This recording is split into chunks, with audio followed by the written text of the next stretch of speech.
begin by acknowledging the traditional owners of the lands on which we meet. In my case, it is the Wurundjeri Wurrung people of the Kulin Nation, and pay my respects to their elders past, present and emerging.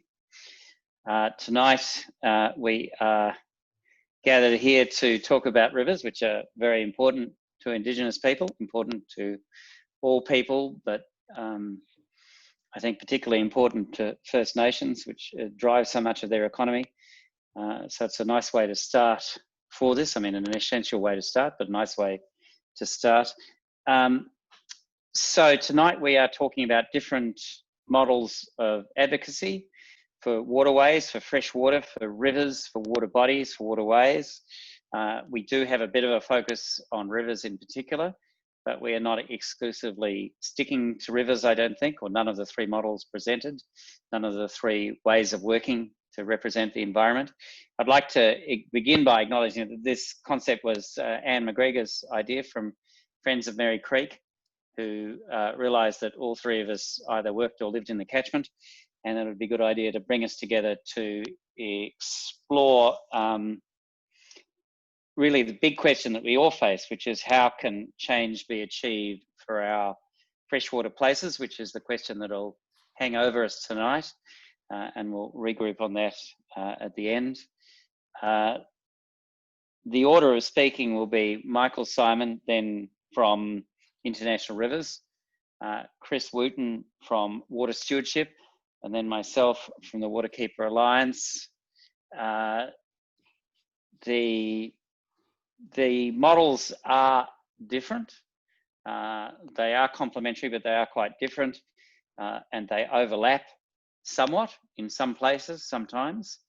I certainly, Waterkeepers are members of International Rivers, and I personally always enjoyed a strong connection with Water Stewardship and attended many of their events, and for quite some time shared an office with them. And certainly I personally appreciated that support. So the models are different.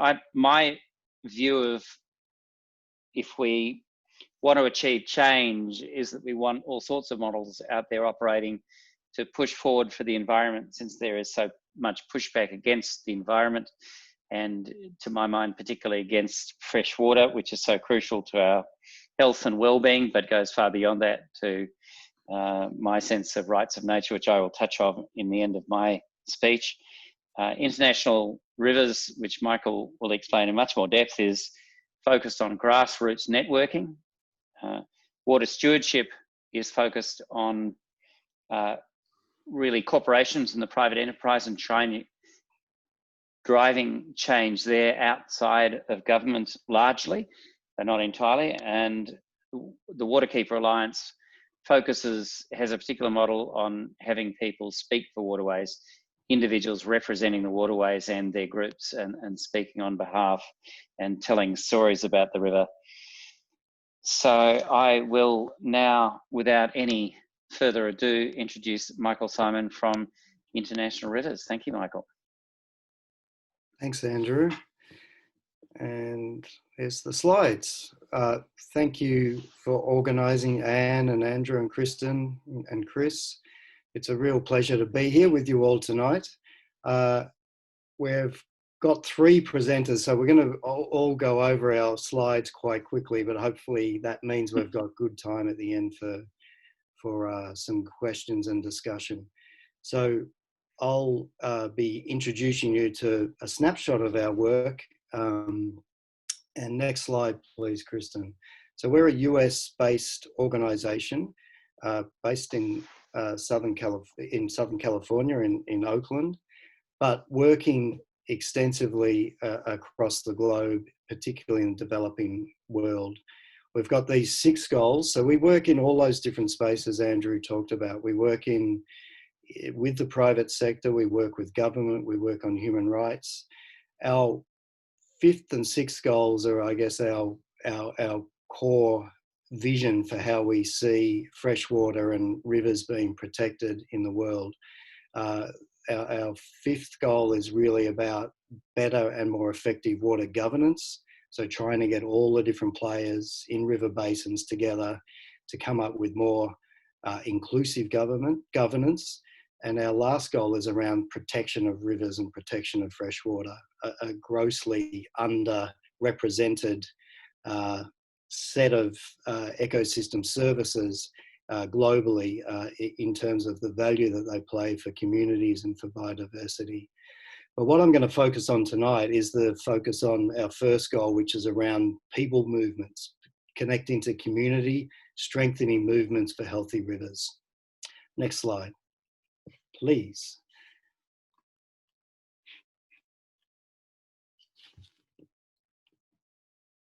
Whoop.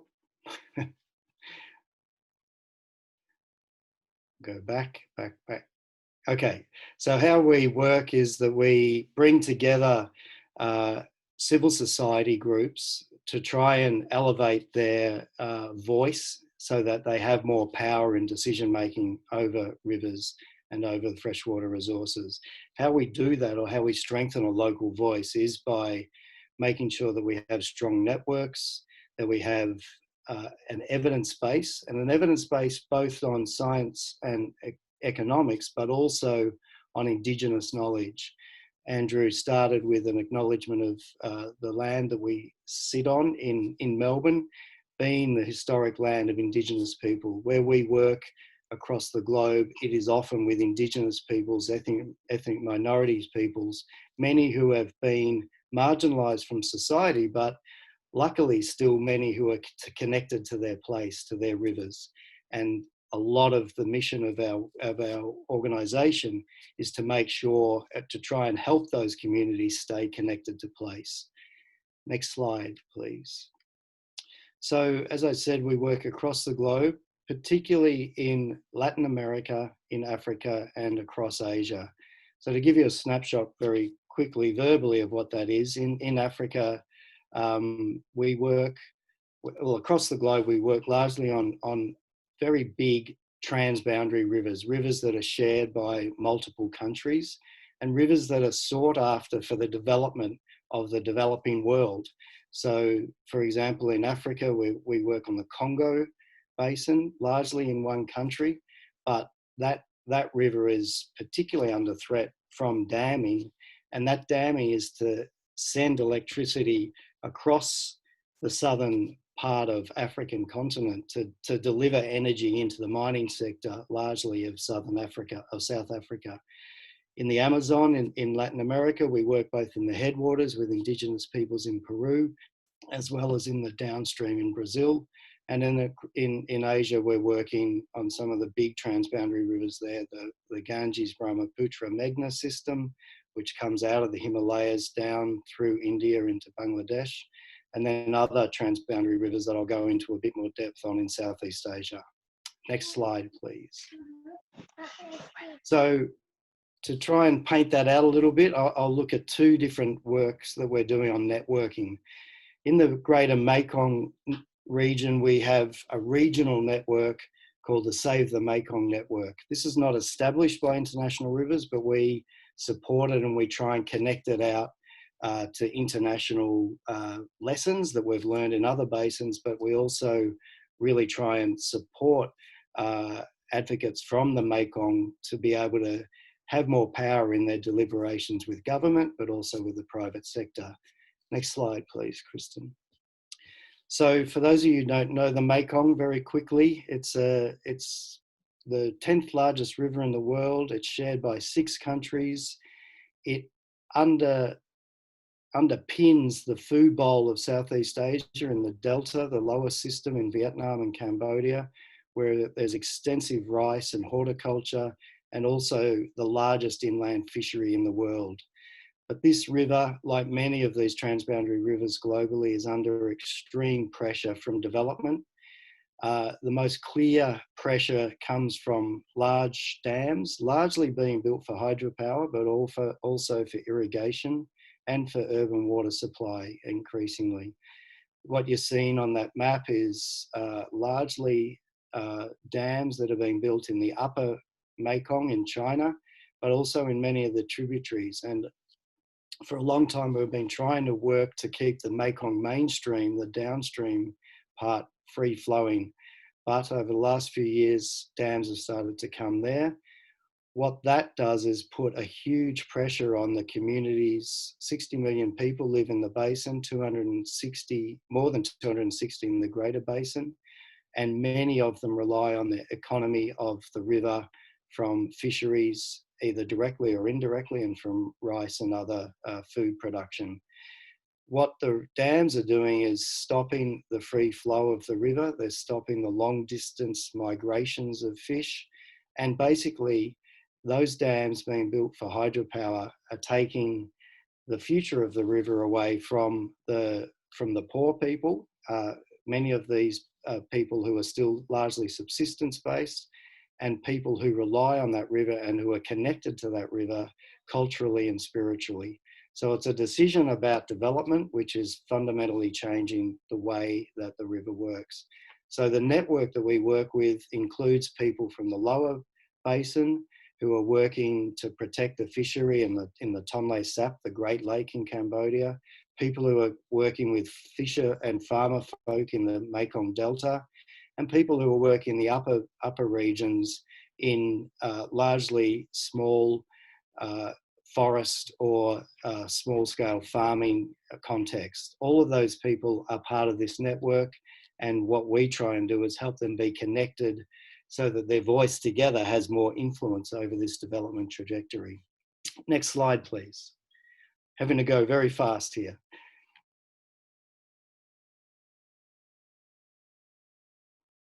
Jumped a couple, maybe that's a sign I'm talking too much. So the other so just very quickly, what we do as an organisation is we believe in terms of our river advocacy, which is the topic tonight, that there has to be two strategies to be effective. We believe that we have to work inside, working with companies, working with government, trying to stimulate dialogue, trying to stimulate a commitment to international law, to standards. And we do that by collaborating with universities and connecting local people to those actors.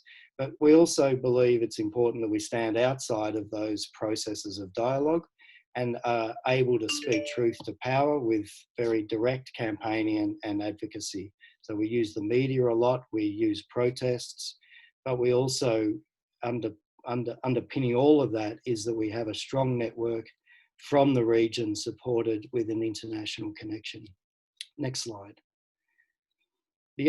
Another example I just wanted to quickly share was a real focus that we've taken on the role that women play in water stewardship, in water governance, and in water management. And what we're trying to do is support strong women from community through to researchers, academics, people in government. That's my timer saying you've finished, so I'll wrap up with the last couple of points. And what we've done over recent years is brought together a network of women's leaders from those different sectors and trying to give them more strength so that they've got a capacity to work at whatever level and between those levels that they're operating in. So that's an international network again. We held a big congress that the photo on the left is showing you in Nepal last year. Unfortunately, COVID has stopped the congress this year that was due to happen in Vietnam a couple of months ago. But we're taking that network online and we're building resources for communities to strengthen their work on women's empowerment. Last slide, next slide, please. So what you could do if you're interested in any of that is you could visit us, our website, which is down there. You could support us by sharing your work on rivers or fresh waters. We have an International Day of Action. Many people around the world share their stories online, but there's also some actions you can take to support us. So very happy to talk and learn more about your work and connect out. But I think that's my time. So thank you very much. Okay, I think I'll go hit straight across for Michael. Thanks, Michael. Thanks, Chris. Sorry, I didn't hand over. That's all right. I thought there was a pause there, so I jumped in. Thanks, Andrew, for the opportunity. It's great to privilege to be joining you tonight and those that are listening in. We'll go straight to the first slide. Thanks. I don't think I need to do a definition of water stewardship. We're not the owners of water stewardship, being the Alliance for Water Stewardship, but there's a couple of sentences or words that I think are important. It is catchment based. What we try and do is get corporates to think about not only the site where they operate, but in terms of how do they link in with the catchment upstream and downstream. The other one is that it's stakeholder inclusive. So we want to involve stakeholders in process and get corporates involved in local communities, regional communities, state governments, regional governments, etc., in terms of policies, to be part of the solution rather than just operate in country on site. And the last one is we think water stewardship is a key element in terms of how we're going to achieve the Sustainable Development Goals, loosely titled the SDGs these days. So what are we though?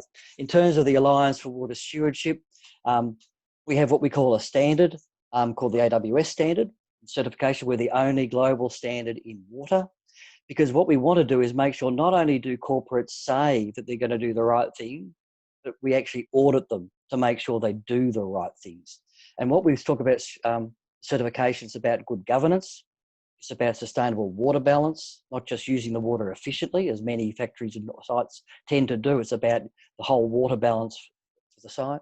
Good water quality status in terms of quality downstream, in terms of discharge and the use of their discharge, looking at the circular economy, far more better use of waste.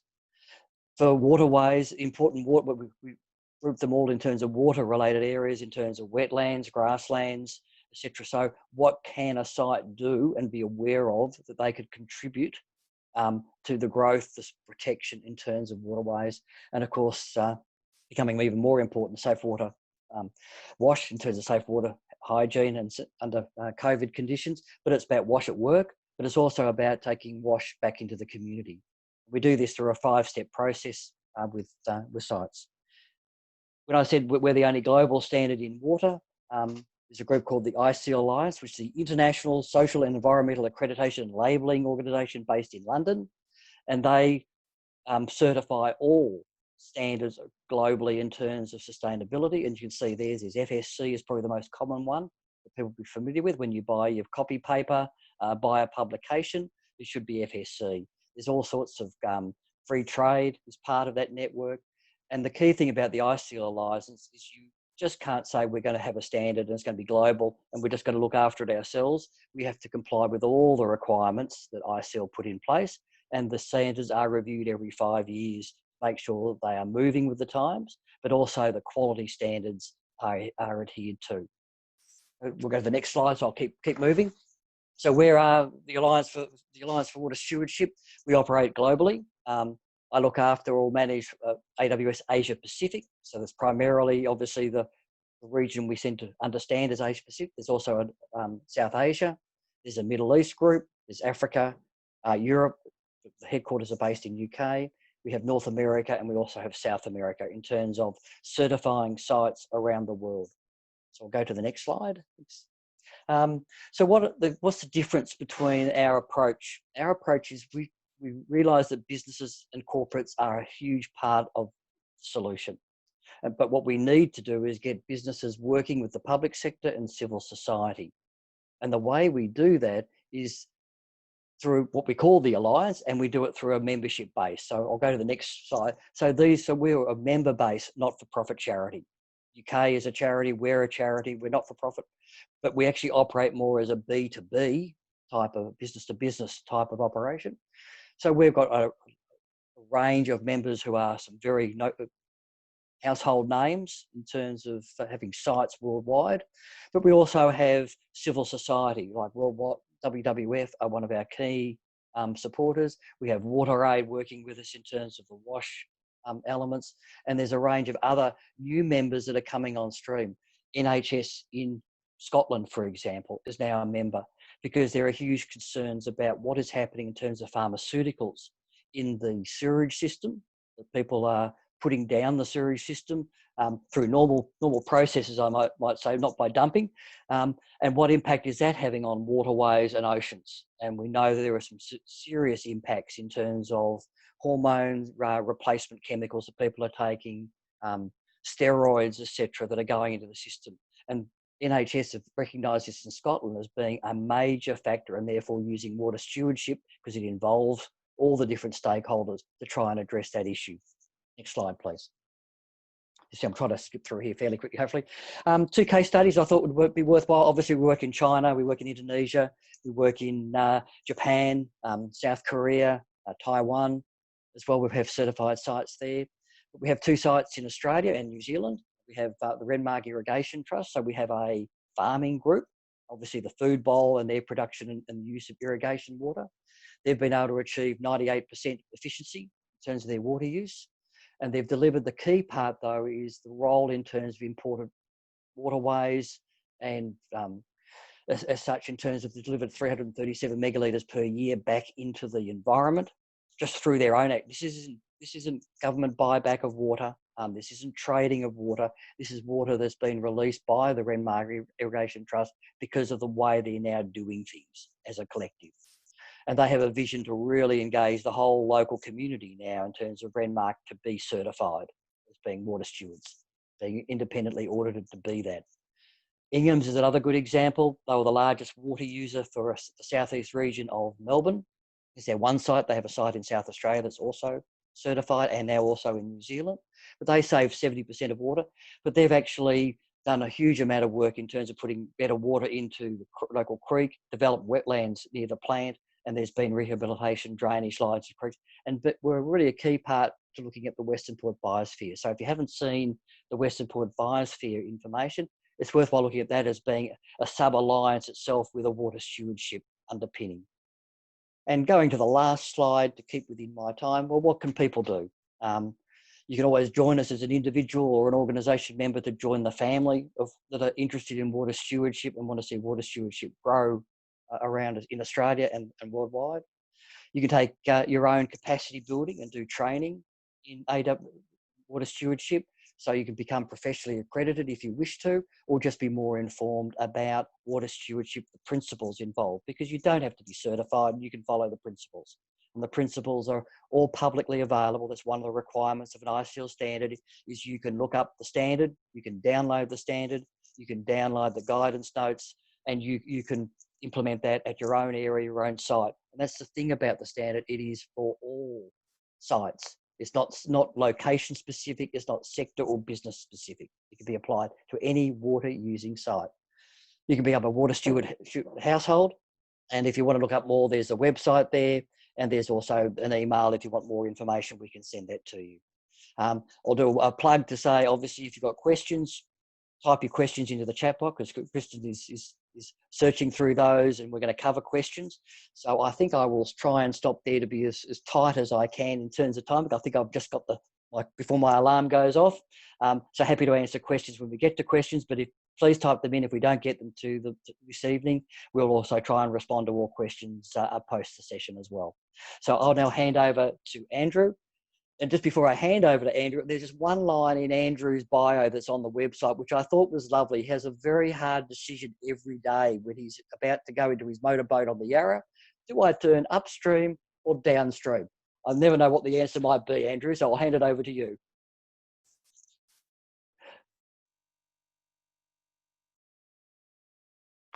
And you better unmute. Thanks, Chris. I'm now unmuted.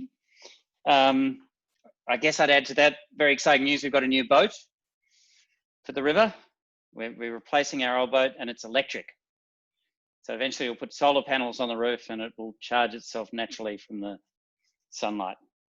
So yeah, I've already introduced myself. I'm Andrew Kelly. I'm the Yarra Riverkeeper. If I could have the next slide, please, Kristen.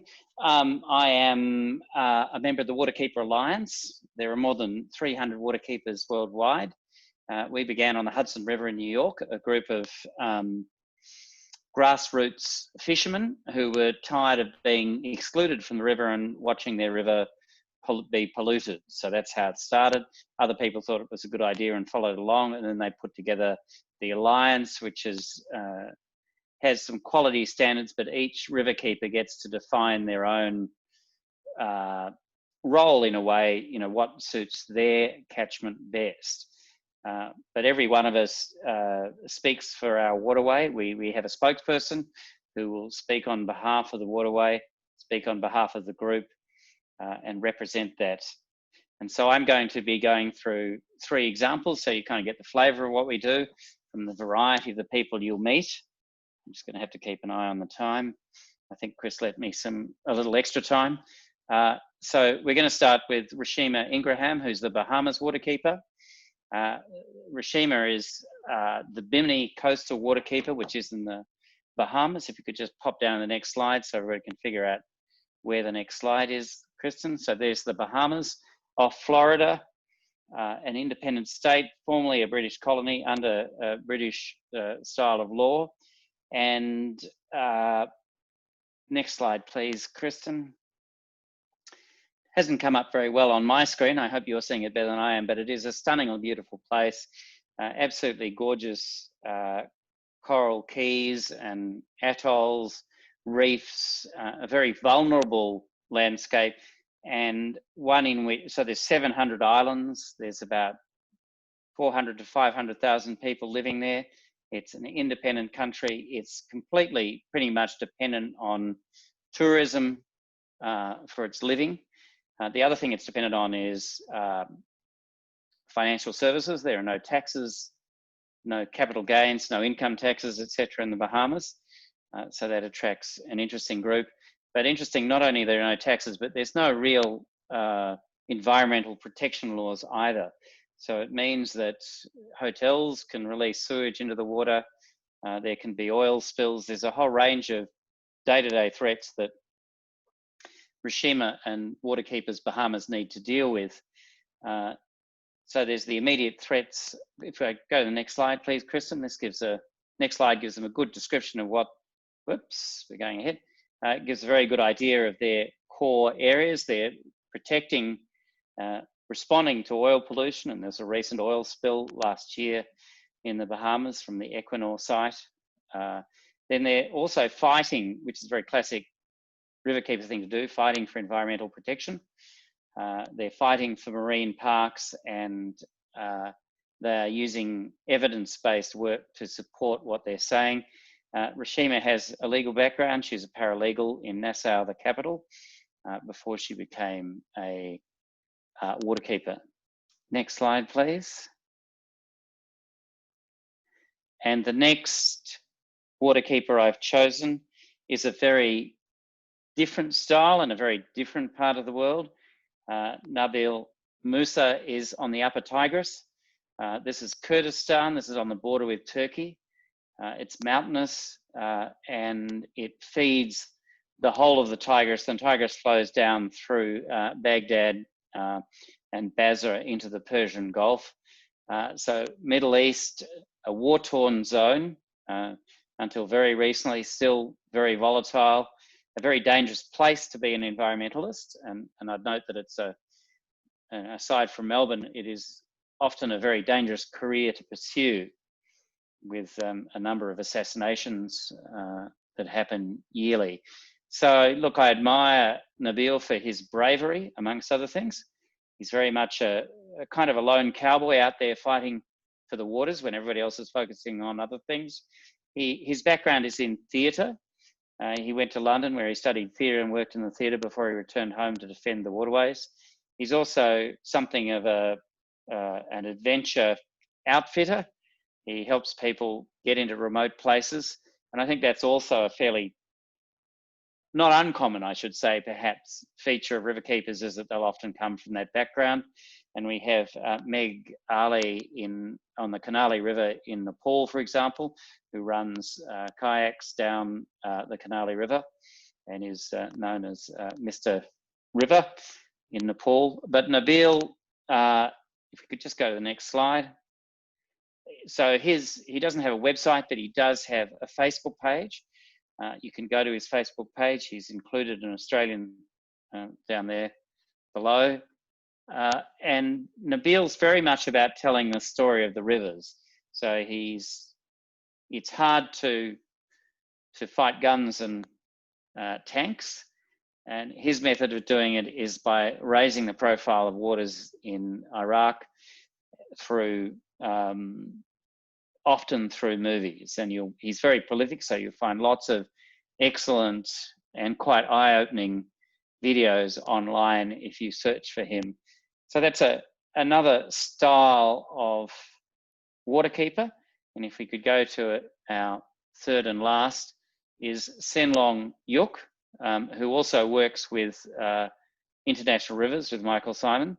And Senlong works for the Fisheries Action Coalition team, FACT, in Cambodia. Cambodia, of course, has experienced the killing fields and lost a lot of its skill set in that time. So teachers are thin on the ground. Senlong has avoided some of that through joining a monastery. We could just pop onto the next slide, please. So here's Senlong wearing the Waterkeeper badging at the Asian Conference of the Waterkeepers in September 2018. The Tonle Sap, as Michael mentioned, is a key part of the Mekong. It is the beating heart of Cambodia. It swells in the wet season and shrinks in the dry season. Michael might correct me, but I think it supports some 15 million people with protein that comes out of the lake. The population has soared around the lake. The demands on its water supply have increased, and global climate change has changed the whole pattern of the lake. If you could just have the next slide, please, Kristen. And there you can see the lake there in the middle of Cambodia. Up there, I can't point because it's not a screen. I just did that in reflexively. So next slide, please, Kristen. Thank you, Kristen. And then next slide. So it's, oh, that was interesting the way that worked out. Didn't look like that on my screen. And then the houses aren't sideways, but you can get a fairly good idea about how the water rises and falls here. It rises and falls to 7 or 8 meters. It's kind of an extraordinary part of the world. Very, very different to what you might imagine. People are completely water adapted, but it's, I'm sorry, I'm going way over time. I realized I got lost in my own story. So that's Senlong. Again, he's part of an organization, and he's chosen to represent himself as as a waterkeeper within a larger organization that works with Michael. Next slide, please. So I'll touch very briefly on this, going back to the original theme of the First Peoples knowledge, as Michael mentioned. We, as the Yarra Riverkeeper Association, lobbied for this act. It was passed in 2017. And I'd just like to note here, there's a lot of information around, but the Wurrung people really stood up and said that we need to be sovereign partners in this exercise, and they have been fighting for that since and making progress, but it is a work in progress.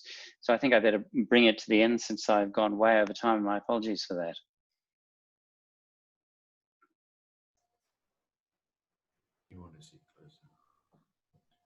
So I'd like to hand over to Anne McGregor, who will pose a question.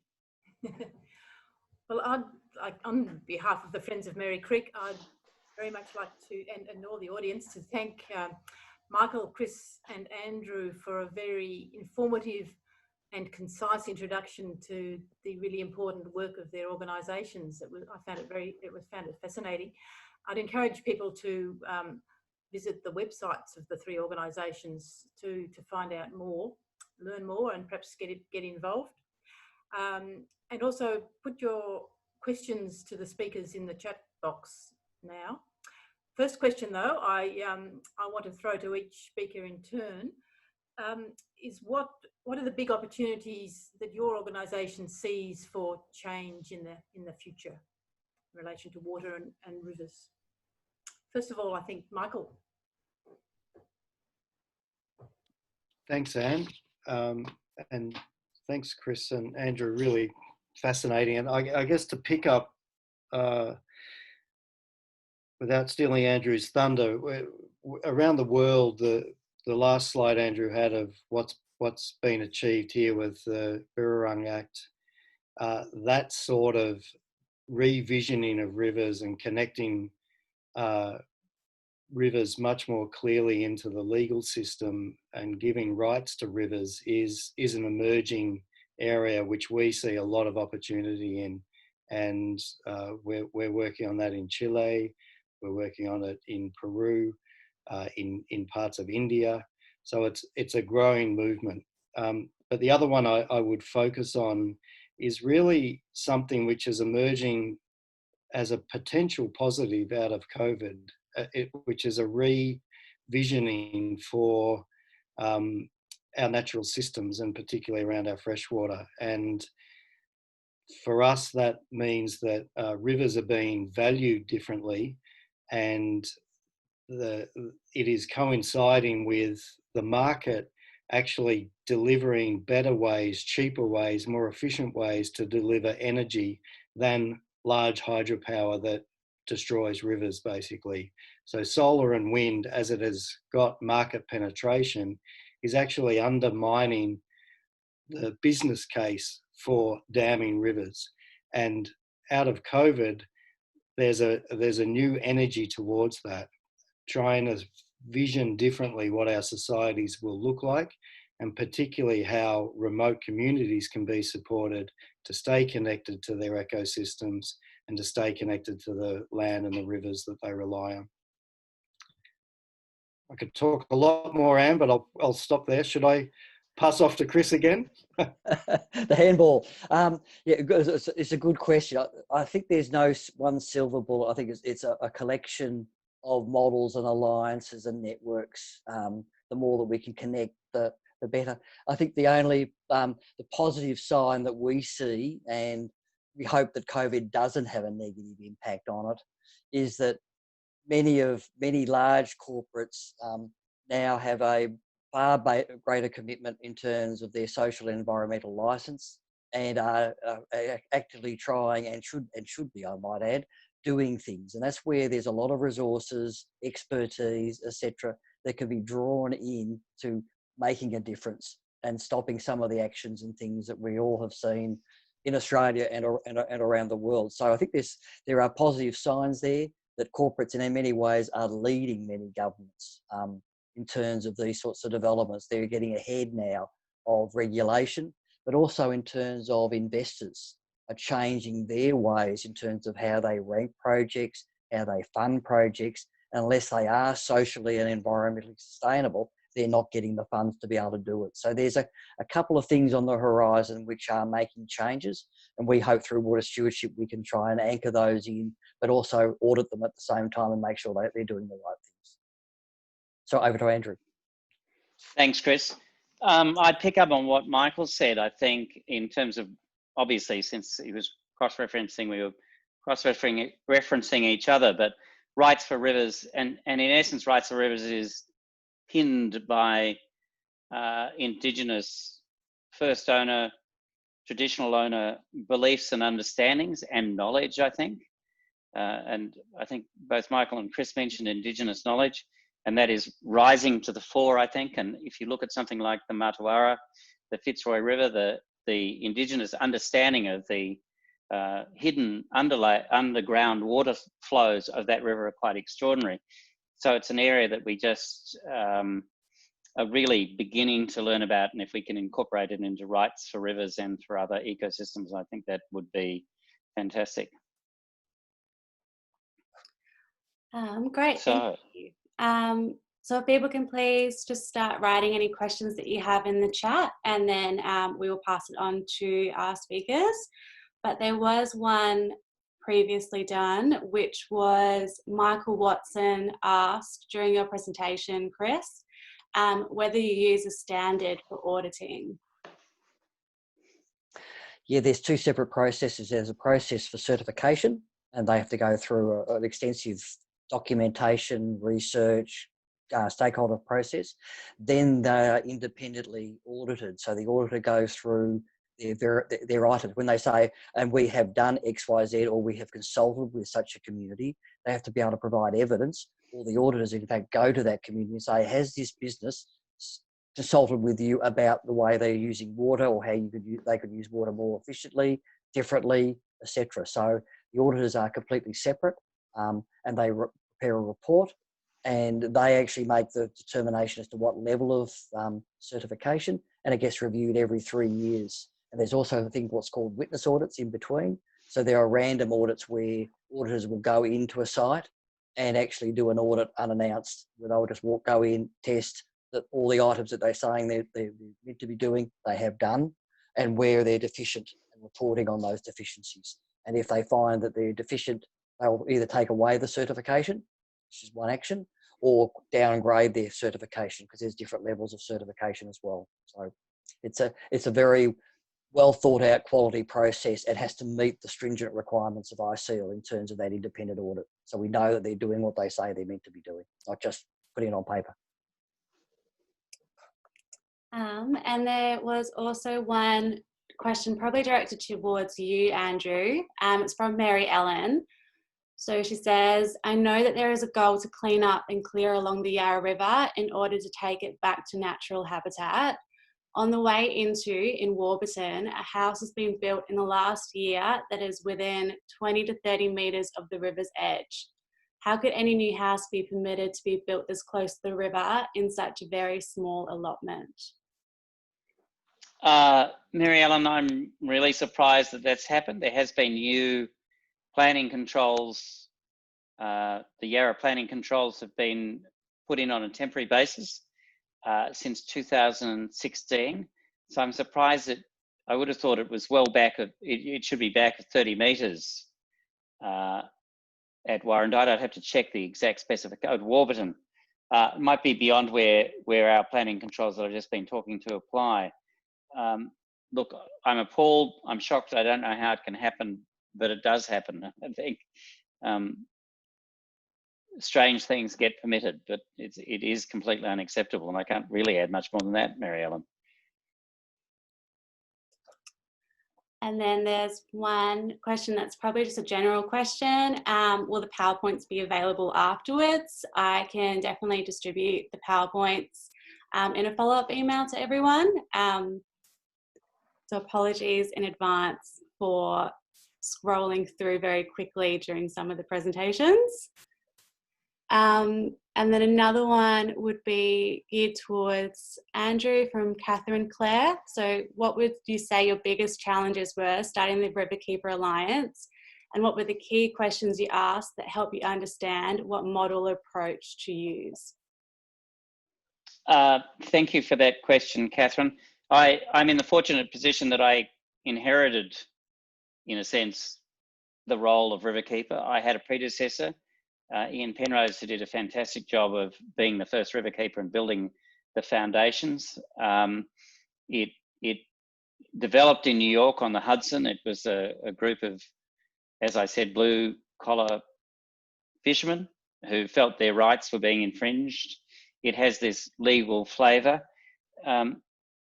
And it took me a long time to actually understand the model. I've now been in my role for 6 years, and every day I get a better and deeper understanding what it is. I'm very much heading towards the fact that it's about storytelling, that it's about speaking for the river. It's clearly what has changed enormously is our understanding of traditional owner rights, traditional owner thinking, traditional owner knowledge, which even in the last 8-9 months, I think has transformed enormously.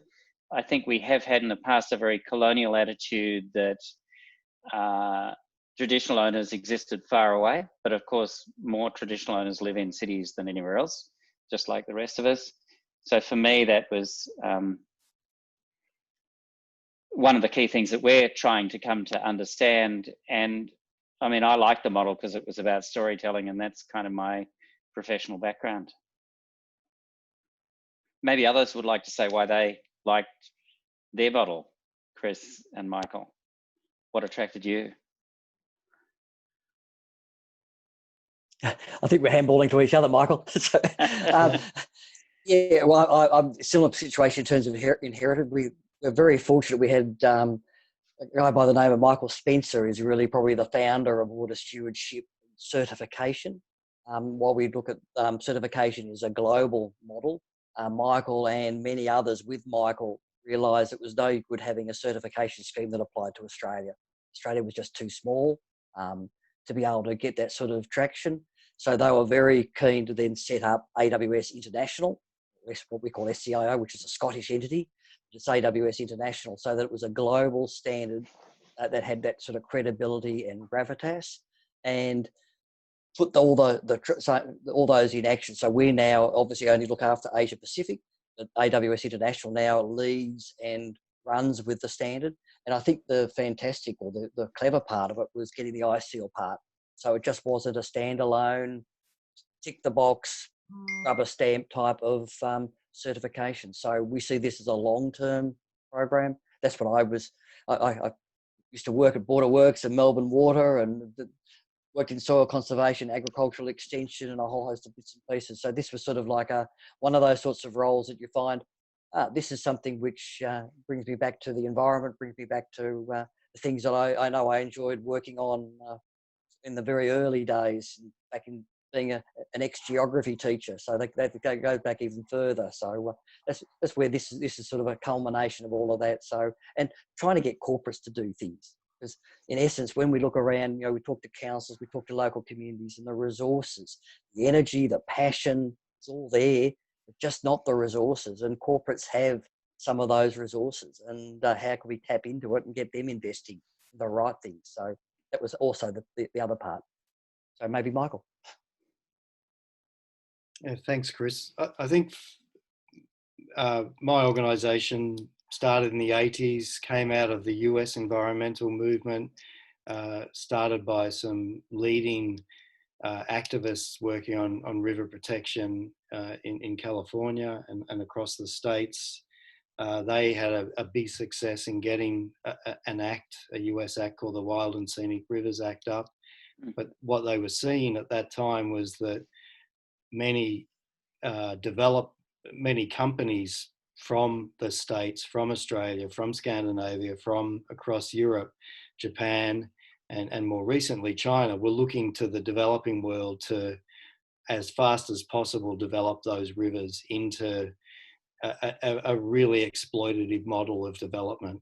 So they decided they wanted to shift and look to the developing world and to share their experiences from working in developed countries like the US or Australia. What really attracts me to my organisation's way of working is that we very much see the issues through both a human rights and an environmental legacy or an environmental lens, looking at the issues of where rivers, as I said earlier, where rivers are still fundamentally connected to their forests, to their wetlands, to their delta systems, and where people are still very much living with those ecosystems for their livelihoods. So the chance to work on, for me, from both an environmental and human rights angle is a key to how we approach our work, and also personally what drives my passion. And then we have a question from Tony Faithful, which is for you, Chris. It is Yarra Valley Water certified to the AWS?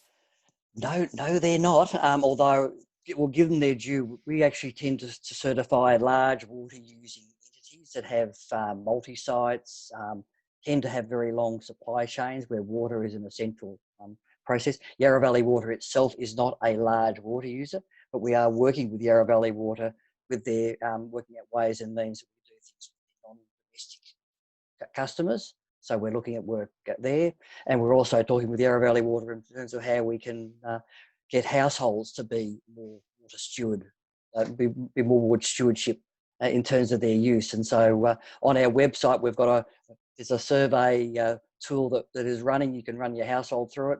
If you want to buy a label to stick on your letterbox, you can do that. But we're actually So we're looking at their customers. So we're working with Yarra Valley Water, how we can work with that, and we're working with a whole lot of water authorities around Australia for that program. We tend to work through water authorities with their large water using clients and customers and see how we can get them certified. And then we've got a question from Nicole King for everyone. So it is, can any of you comment on the participation of women in river keeping in Victoria? Maybe. Sure. Well, I think that's a really good question, and it's quite an interesting question. I think things are changing, to be honest. I think there was a bit of a sort of male dominance, and probably the old bearded ones are on the way out. Kristen, certainly representative of women in river keeping in Victoria. There is Corrine, who's here tonight, who's our operating officer, our chief operating officer. So I think there is change. I think maybe you'd like to answer that, Kristen. Yeah, I can do. I can definitely talk about the environmental job force, and I feel like from my studies through to graduating, there's definitely a high proportion of women who want to join the workforce.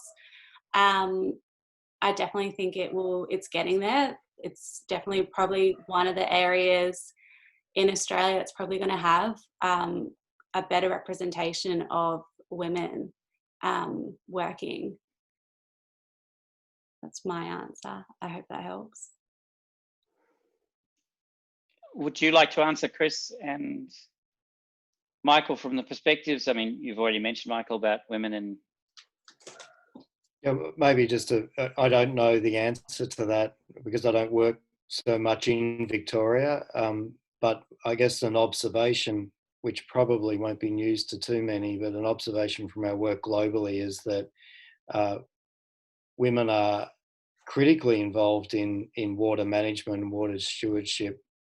But as you go up to levels of decision making, particularly in government institutions or companies, you see a huge drop in the representation of women and women's voices, and that's something we're really critically trying to address, to recognize that if we're talking about sustainability, if we're talking about inclusion and equity, that can't continue. And while it does, you're getting some pretty bad decision making happening around the interests of women and their roles and their interests around the futures of water resources.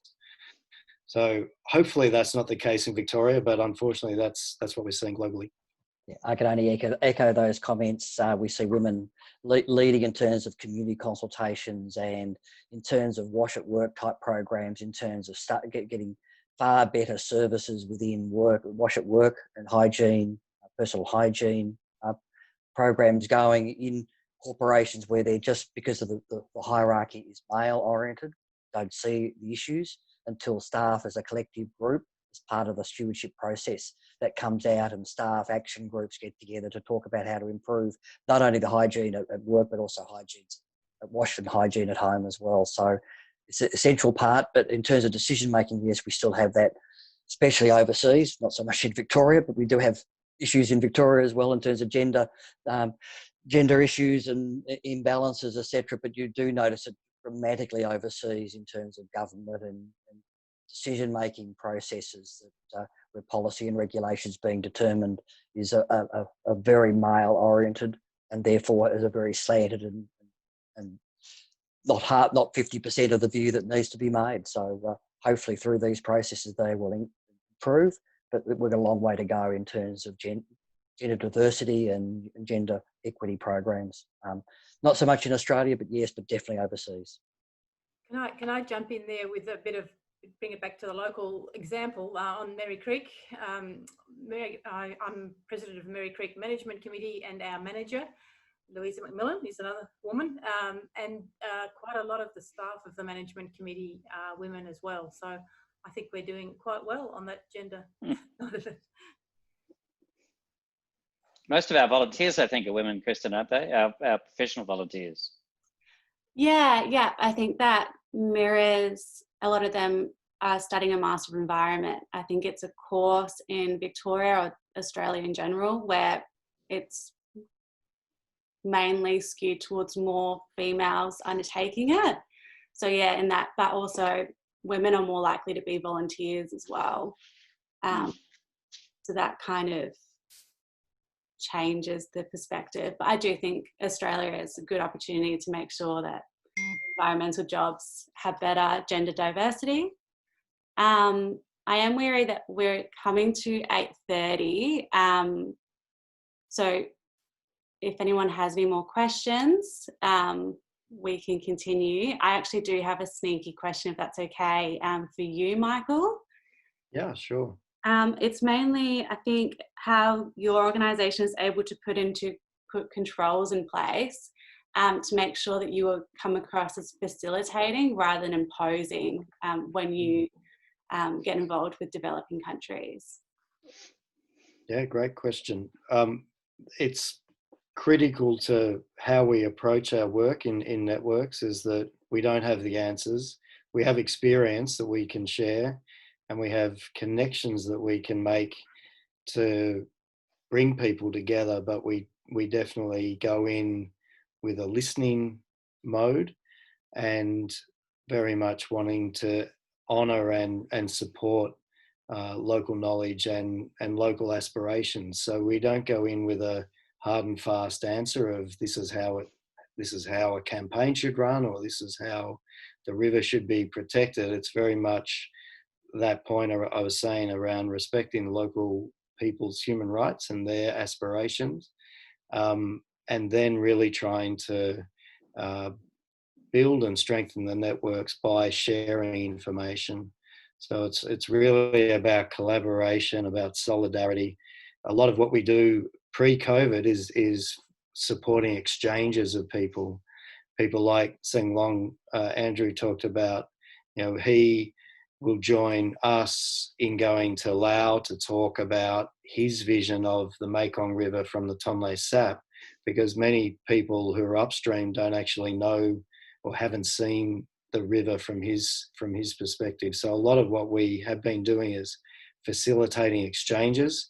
We're trying to reinvent that in an online context, and that's really difficult because, particularly going back to women, when we are working, for example, in the Congo system, 95% of the women that we're working with from community are illiterate. They are extremely poor. They don't have access to computers. So how we take our model online is something which is really a very live discussion internally and with our networks. But it's a really good question, Kristen, that we have to remind ourselves all the time that we have to go in and listen and learn and then share. Thank you. We do have a couple more coming through. We do realise that we did say that this webinar will go to 8:30, so completely understand if people have to leave. There is one, if you guys are okay to answer it, it's to everyone.